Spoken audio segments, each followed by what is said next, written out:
El salmo que acabamos de leer, el salmo de David, que realmente los especialistas no pueden decir con certeza en qué tiempo o en qué ocasión, para qué ocasión se utilizaba. Algunos dicen, por las mismas palabras del salmo, que probablemente fue escrito en una edad ya avanzada del rey David, porque él dice que no te acuerdes de los pecados de mi juventud. Es decir, David podía mirar a su pasado y obviamente algunos de esos pecados están relatados en el libro de los Reyes, por ejemplo, y él sabía que había muchas cosas de las cuales había quebrantado el pacto del Señor, había quebrantado su comunión con Dios, y él entonces: Señor, acuérdate de tu misericordia, pero de mis pecados no te acuerdas. Interesante también, por cierto, para nosotros, que justicia, justos en la Biblia o en el Antiguo Pacto igual, no es sinónimo de impecabilidad, sino de honestidad y sinceridad para conducir nuestra vida de acuerdo a lo que Dios dice. Ahora, el Salmo es un acróstico. Un acróstico es, si lo pudiera señalar, cuando una palabra, vamos a poner, cuando las personas hacen Jesús y se lo escribimos así en esta forma, las letras Jesús, cada letra tiene un significado o comunica un mensaje. ¿Sí saben a qué me estoy refiriendo cuando es un acróstico? Bueno, el Salmo es un acróstico del alfabeto hebreo. Ahora, ¿por qué ese detalle es importante? Porque debido a que en el Salmo David trata solamente de llevar el acróstico según las palabras del alfabeto hebreo, no tiene un orden lógico muy claro, sino que expresa ideas según la palabra o la letra que les correspondía en el alfabeto hebreo. Eso es uno de los detalles de este salmo. Algunos sugieren que probablemente David lo escribió como recurso para grabárselo, para memorizarlo rápidamente. A pesar de que no pueda tener un tema, un orden lógico tan claro como en otros salmos, nosotros hablábamos, se fue escrito para esta ocasión, el contexto fue esto, aquello otro, y probablemente fue como un recurso para enseñar, para la fácil memorización, para aquellos que probablemente no eran tan hábiles como otros. Entonces, aún así, a pesar de que no tiene un tema u orden lógico, se pueden ver claramente las repeticiones de las ideas, y de allí, aunque no lógicamente ordenadas, se puede expresar aquellos sentimientos o lo que quería transmitir David a través de la escritura y de la oración de este salmo. Podemos entonces dividirlo en tres partes sencillas. Del versículo 1 hasta el versículo 7 hay una invocación y súplica inicial. David comienza invocando al Señor y al mismo tiempo hace una súplica al Señor a cual invoca. Del versículo 8 al 15 hay una reflexión sapiencial, es decir, reflexión acerca de los atributos y carácter de Dios que obviamente motivan a la confianza para la súplica y para invocar, para acercarse al Señor. Hay una reflexión del carácter, de la naturaleza del Señor, y eso obviamente es la bisagra por el cual uno se puede acercar con confianza a Dios. Y la última parte de la 16, del versículo 16 al 22, es una súplica conclusiva. De hecho, usted puede ver, ya lo vamos a ver, cómo es para terminar esta última parte, es un súplica. Los temas de la primera parte, que es la súplica que está haciendo, son bastante recurrentes, son bastante paralelos o se repite el tema. Ya hemos oído de que este es un recurso de la poesía hebrea, repetir una idea para obviamente afianzarla o hacerla ver bien. Veamos entonces aquellos temas que se repiten bastante. Por ejemplo, en el versículo 3, él habla en el versículo 2, la última parte: no sea yo avergonzado, no se alegren de mí mis enemigos. Usted puede ver que esta es la primera parte. Pero en la tercera parte, en el versículo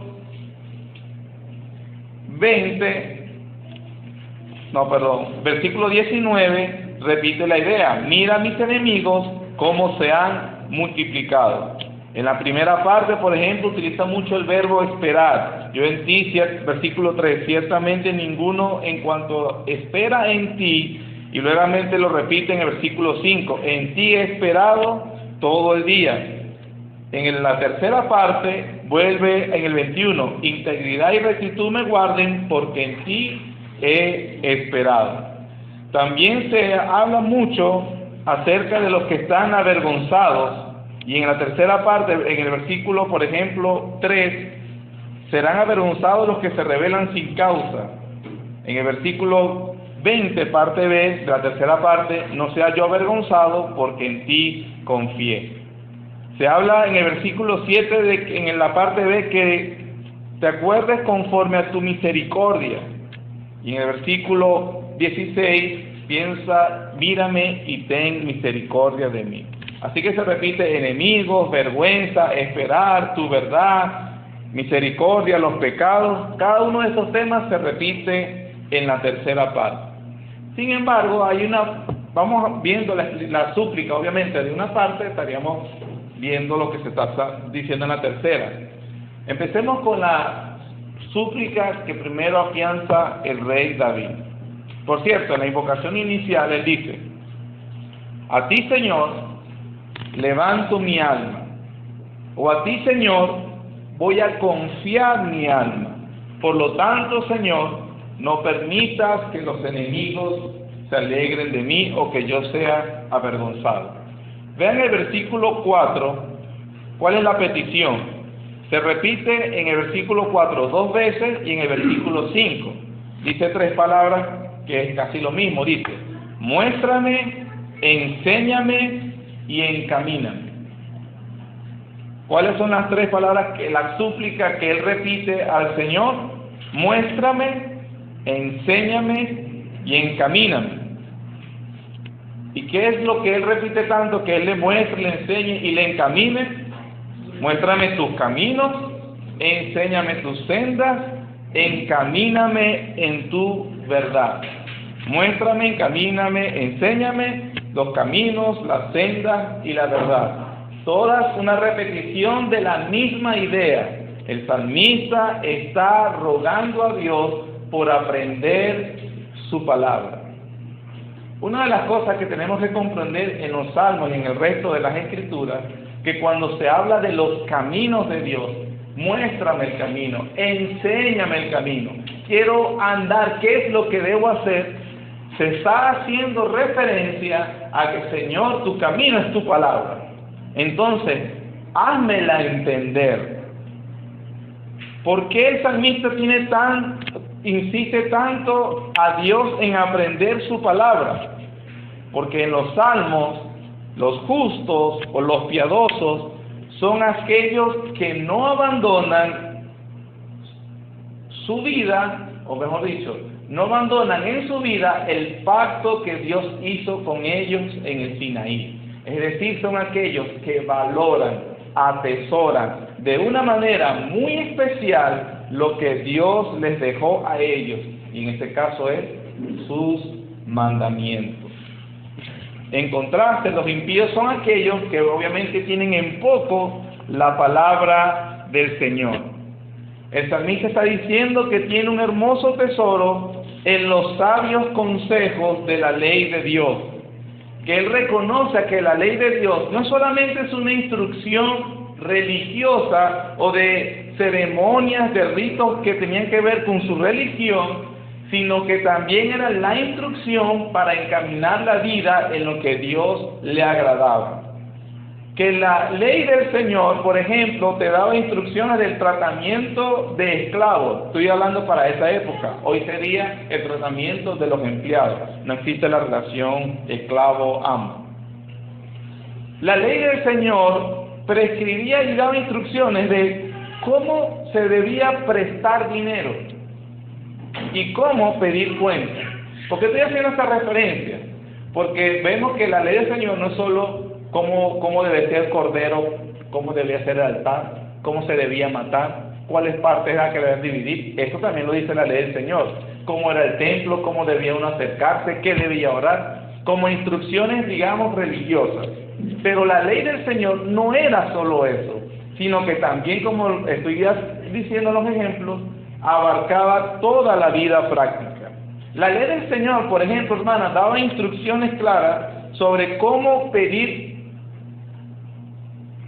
cómo cobrar cuando le habías prestado a alguien.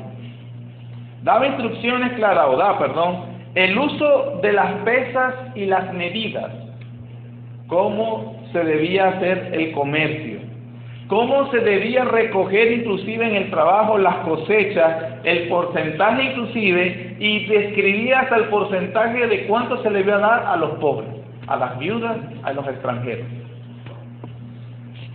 De aquí un sinnúmero obviamente de cosas que abarcaba todos los aspectos de la vida.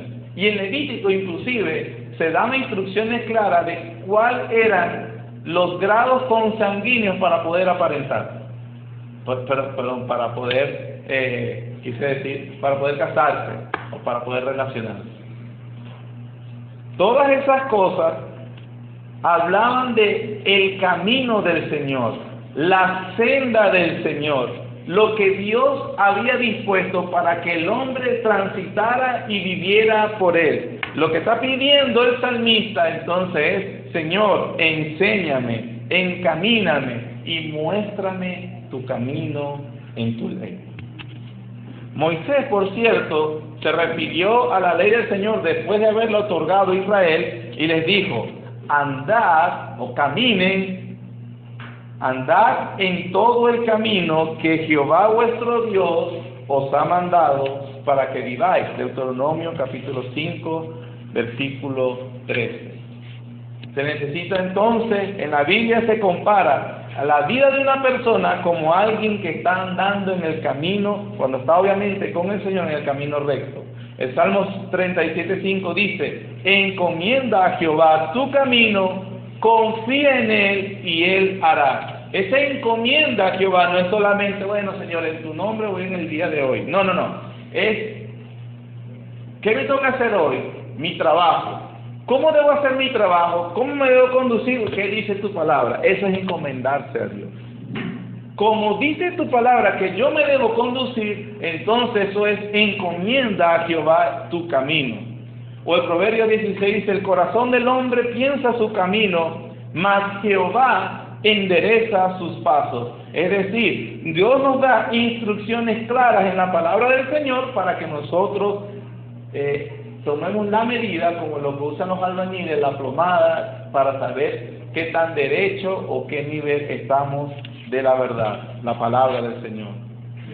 Job llegó a confesar: péseme Dios en balanza de justicia y conocerá mi integridad.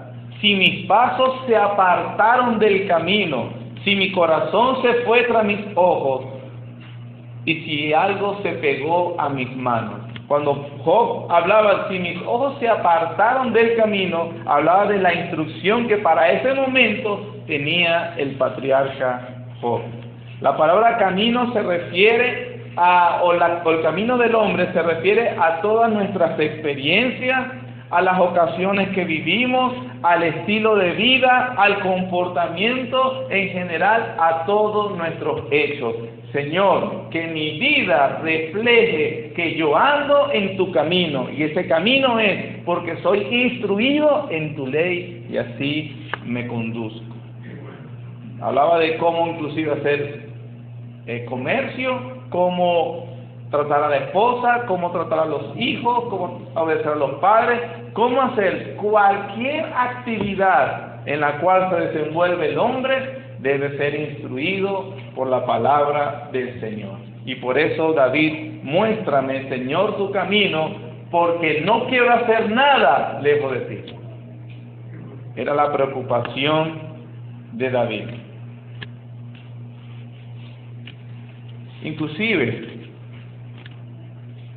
el 2 Crónicas 6:7 dice: el Señor, quien confiara en Él, A ese hombre le enseñarás el buen camino para que ande en él. Ahora, ¿qué es lo que quiere evitar el salmista con esta petición? Precisamente todo lo contrario que caracteriza a una vida impía.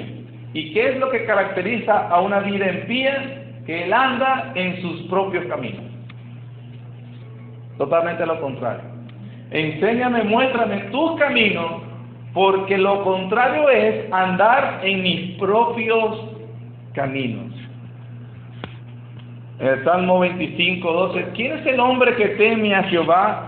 Él le enseñará el camino, el que ha de escoger.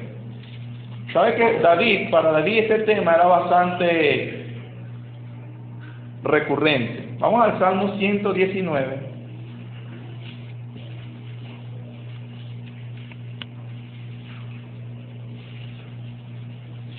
Y obviamente todo el Salmo 119 habla de eso. Vamos a ver solamente una estrofa, versículo 33.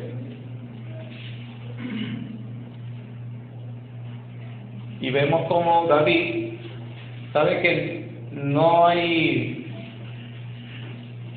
un consenso universal de quién escribió el Salmo 119. El Salmo 119 no tiene autor, pero sin embargo los autores más conservadores sugieren que es el rey David. Ahora, si eso es verdad, esta petición que hacía David, que sí claramente es el autor en el Salmo 25, dígame si no se parece a lo que dice en el Salmo 119, 33. Dice: enséñame, oh Jehová, el camino de tus estatutos, y los guardaré hasta el fin. Observe que que David está rogando al Señor por el conocimiento de su verdad. Él está pidiendo, y no es una repetición mecánica o pagana, sino que es realmente lo que él de todo corazón desea. Tanto es, hermanos, que él hace un voto de promesa a Dios. Enséñame tu verdad, y antes, obviamente, que el Señor le enseñe la verdad, dice: yo lo voy a guardar hasta el fin. Lo que me podría decir, o lo que nos podría dar la base para decir lo siguiente: cuando usted dice que está interesado en conocer la palabra del Señor, los caminos del Señor, usted tiene al mismo tiempo el voto delante de Dios, o la resolución de hacer lo que Él le va a revelar. Cuando digo revelar es su palabra. O tiene esa actitud de que, bueno, voy a aprender, añadir conocimiento de la Biblia. No es lo mismo añadir conocimiento, amontonar conocimiento y andar en el camino de Dios. No es lo mismo. Ciertamente para andar necesito conocer, pero muchas de las personas que a veces uno de los cuales está hablando, conversando, discipulando o enseñando, después que uno les puede expresar o explicar algunos principios de la palabra del Señor, dicen: pero eso es muy difícil. Pero yo no sabía que eso era así. Entonces, como la actitud de, no, bueno, déjame saber, y después que yo sepa, bueno, yo veo si sigo, si no. Dame primero los detalles del contrato y yo ver si me conviene. Bueno, esa no es la actitud de David ni la de todo verdadero creyente. Señor, enséñame tu camino. Yo te prometo que cuando yo lo sepa, yo lo voy a seguir hasta el fin. Versículo 34. Dame entendimiento, ya no es solamente revélame tu palabra, sino que ilumíname con ese entendimiento. Dame ese entendimiento, y que guardaré tu ley, la cumpliré de todo corazón, Señor. Hay un versículo en 2 Timoteo 3:17 que dice acerca de aquellos que nunca llegan al conocimiento de la verdad. Dice: estos siempre están aprendiendo y nunca pueden llegar al conocimiento de la verdad. ¿A cuántos de nosotros estas palabras nos describirían? Pero, porque en realidad, hermanos, en el fondo, o a veces, si somos honestos, el conocimiento que adquirimos o aquel interés que manifestamos es simplemente por mera curiosidad. Algunos, si venimos de iglesias donde decíamos, o podemos decir que no se nos enseñaba la palabra del Señor, tenemos una cierta de curiosidad simplemente para escuchar algo interesante de la Biblia, o para que por lo menos no me hagan perder el tiempo, o me digan algo nuevo. Sobre todo si las personas tienen tiempo en el Evangelio, están con la expectativa de que quien predique los días de predicación, domingo, escuela dominical, o una ocasión como hoy, trate de decir algo innovador o algo nuevo, o algo interesante, o bueno, o algo que yo no sabía. Oye, no sabía ese detalle, mira, qué chévere fue el culto hoy. Pero de repente, si no se nos dice algo nuevo, como que si uno está inventando, ¿verdad? No, hermano, no hay nada nuevo que, por ejemplo, mi persona pueda decir. Voy a decir lo mismo que se ha dicho de la palabra del Señor durante los últimos 2000 años. Pero la diferencia con alguien que simplemente se interesa o simplemente tiene una curiosidad de aumentar el conocimiento, con una persona que tiene verdadera humildad delante de Dios en una oración es: Señor, enséñame y dame entendimiento. Pero no solamente por un interés y curiosidad fríos, yo lo voy a guardar de todo corazón. Yo lo voy a cumplir. Mi voluntad, versículo 35. Guíame por la senda de tus mandamientos, porque en ella tengo mi voluntad.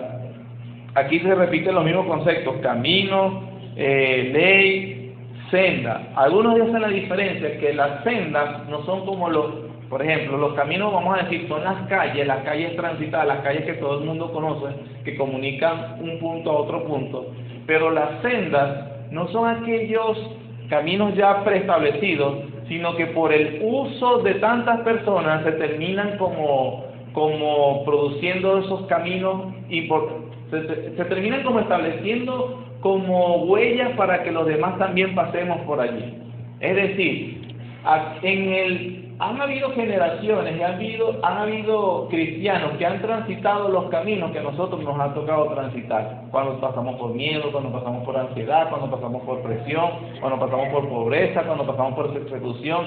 Ya hay personas que han recorrido esos caminos, o ya hay en el cristianismo personas viendo la ley del Señor y transitando una nueva senda.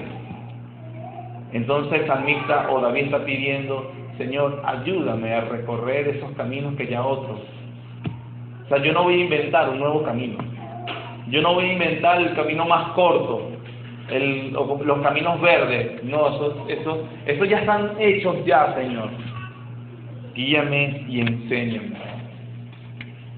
Versículo 36. Inclina mi corazón a tus testimonios y no a la avaricia. Aparta mis ojos que no vean la vanidad. Avívame en tu camino. Confirma tu palabra a tu siervo que te teme. Quita de mí el oprobio que he tenido, porque buenos son tus juicios. He aquí que yo he anhelado tus mandamientos. Vivifícame en tu verdad. Así que esta porción del Salmo 119 vemos que refleja la misma petición del salmista en su primera parte de la súplica. El Señor, muéstrame, enséñame, encamíname, es en tu palabra. Moldéame según lo que dice ella. Ilumíname, házmela aplicar sabiamente en mi vida. La segunda súplica, que es interesante, está en el versículo 6, la segunda parte de la súplica. Un juego de palabras, dice: acuérdate, oh Jehová, de tus piedades y de tus misericordias. Versículo 25, estoy en Salmo 25. Acuérdate, oh Jehová, de tus piedades y tus misericordias, que son perpetuas. Pero de los pecados de mi juventud y de mis rebeliones, no te acuerdes. El juego de palabras. Acuérdate y no te acuerdes. Acuérdate de qué? De tus misericordias. Pero no te acuerdes de mis pecados. Como que decir, miren como Uno podría decir, qué atrevimiento es de David, decirle a Dios de qué se debe acordar y de qué no se debe acordar. Entonces yo le mando a Dios, o él le manda a Dios, acuérdate de esto, pero de esto, no, eso no te vas a acordar, ahí no te metas. No es esa actitud la de David, por supuesto. Es interesante que una de las primeras ocasiones donde se usa el verbo de acordarse, pero de Dios, Dios se acordó. Se utiliza en Génesis, cuando después de haberle dicho a Noé que construyera el arca porque él iba a hacer un juicio sobre la tierra, y luego que había caído el juicio de Dios sobre la tierra y había eliminado a todos los habitantes, todos los animales, en el capítulo 8, versículo 1 dice, se acordó Dios de Noé y comenzó a bajar las aguas de su juicio. Una segunda parte donde habla de Dios acordándose de alguien fue con Abraham.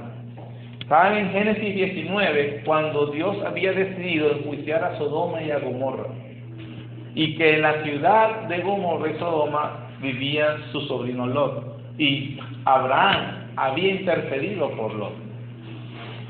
Y dice la Biblia que cuando el ángel de Dios comenzó a ejecutar su juicio sobre la ciudad, se acordó Dios de Abraham y fue a sacar a su hijo Lot. Entonces ese actuar, hermanos, de Dios, o sea, acordar de Dios, es una referencia a su misericordia y condescendencia en su pacto. Por ejemplo, en 2 de Crónicas 6:42, cuando Salomón construye el templo y lo dedica, Salomón dice lo siguiente: Jehová Dios, no rechaces a tu ungido, acuérdate de tus misericordias para con David tu siervo. Nuevamente recordando el pacto de Dios.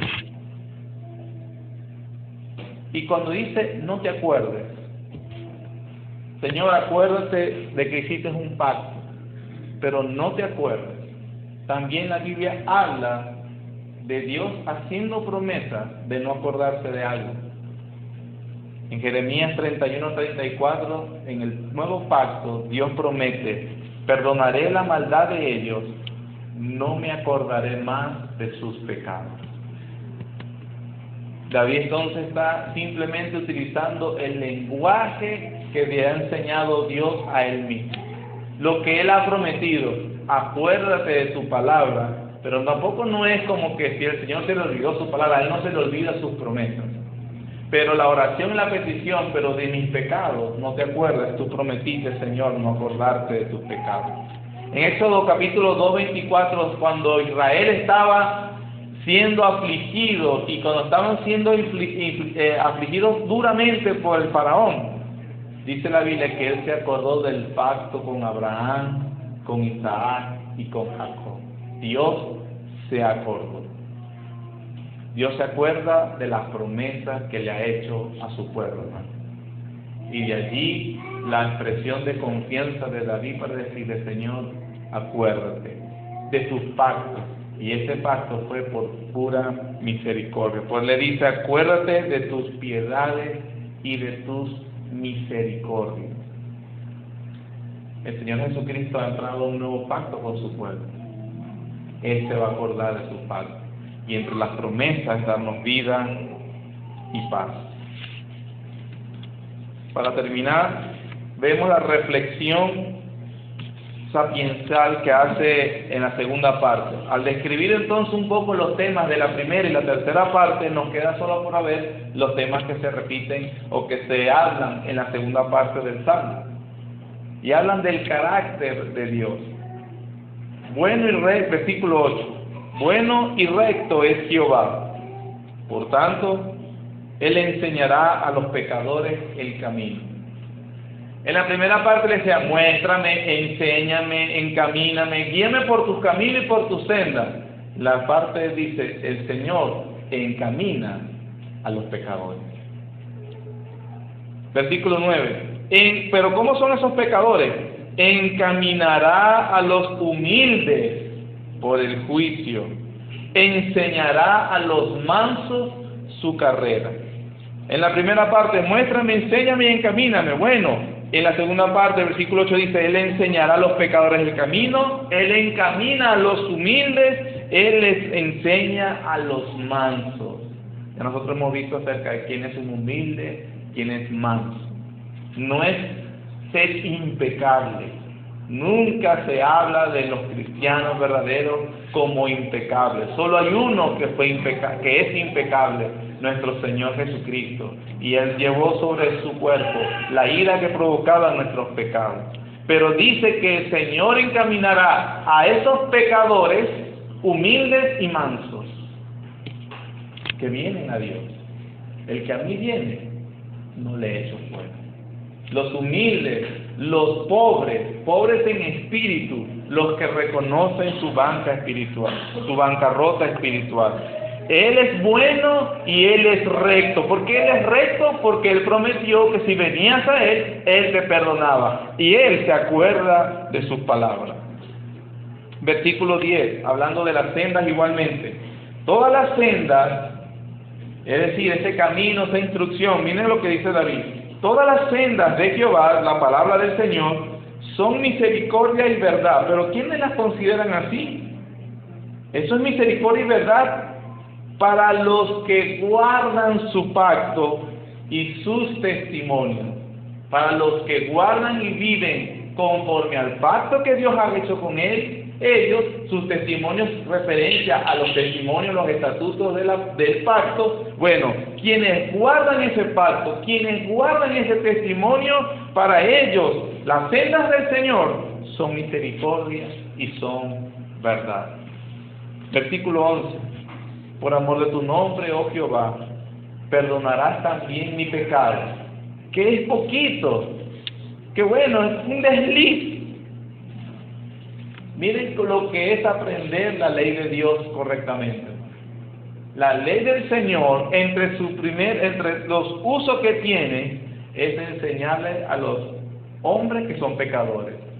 Y después de reflexionar sobre el deseo de aprender y ser iluminado sobre su palabra, una de las cosas que admite David es, Señor, mi pecado es grande.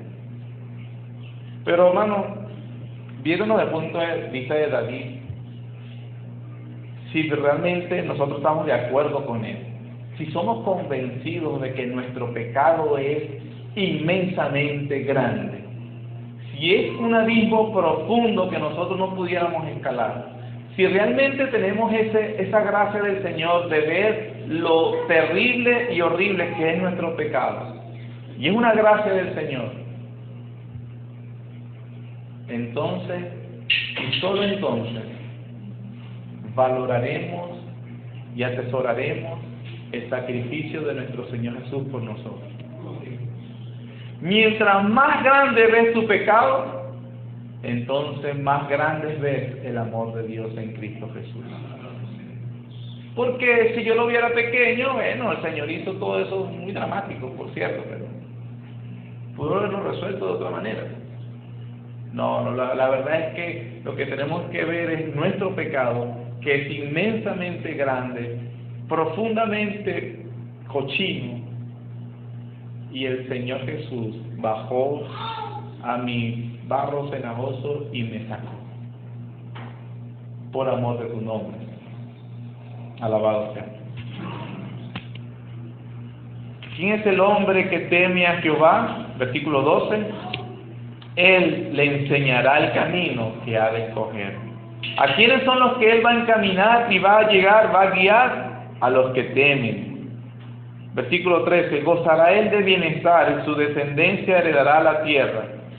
Ahora, hermanos, si dijimos que David está escribiendo este salmo en una edad avanzada, usted tiene que reconocer, o tenemos que ver, que David está en una situación económicamente hablando bastante bien. Ya está en el ocaso de su reinado, ya no habían cesado las guerras, políticamente había estabilidad, económicamente él era el rey y más bien estaba lleno de tesoros.